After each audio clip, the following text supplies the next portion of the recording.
வணக்கம் நண்பர்களே, good morning. Dosa சாப்பிட வந்திருக்கோம். மச்சான் என்ன சொல்லியிருக்கேன், இது வந்து கர்நாடகா ஒரிஜினல் கர்நாடகா ஸ்டைல் அப்படின்றாங்க. லைக் நார்த் கர்நாடகாலாம் இந்த மாதிரி தான் இருக்குமா.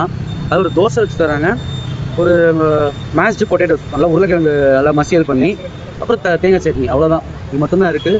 காளி தோசையா செட்டு எனக்கு மேஷ்டு பொட்டேட்டோஸ் தேங்காய் சட்னி இது எல்லாத்தையும் அப்படி இருக்குது. சாம்பார்லாம் கிடையாதுங்க. இங்கே வந்து சாம்பார் கேட்டுறாதீங்க, வச்சுருவாங்க. என்ன கடத்துரு அது பெய்டு ப்ரமோஷன், நம்ம பண்ணக்கூடாதுவா.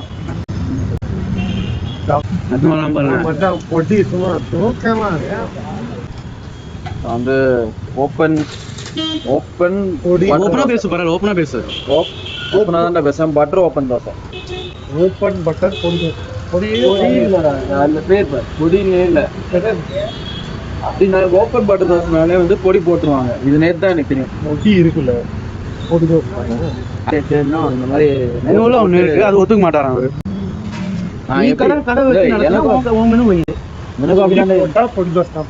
எனக்கும் அப்படிதான் கேட்டேன். தோசை வந்து என்ன ஓப்பன் தோசை இந்த மாதிரி பொடி போட்டு தரீங்கன்னா அந்த தோசை பேர் என்னன்னு கேட்டா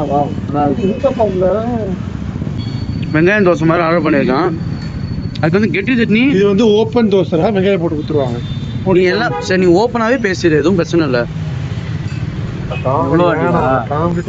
ஓப்பனாகவே பேசிடலாம்ல அவங்க. உனக்கு என்ன சொல்லியிருக்க? ஒரிஜினல் மயிலாரி தோசையில் சாம்பார் கிடையாது, வெறும் தேங்காய் சட்னி தான் கொடுப்பாங்க. எது மயிலாரி? இதுதான் மயிலாரியா? என்ன மயிலாரி? இந்த ஹோட்டல் மயிலாரின்னு ஒன்று இருக்கும் மைசூரில். அதெல்லாம் பெண்ணே தோசை ஃபேமஸ்.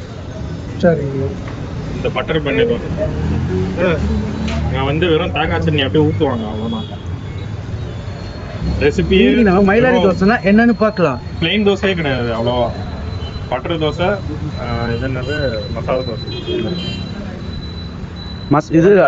இது மாதிரி இந்த மேஷ்டு பொட்டேட்டோ வச்சு தருவாங்களா? ஏன்னா மேஷ்டு பொட்டேட்டோ அந்த கடையில் தான் போய் சாப்பிட்டோம் நாங்கள்.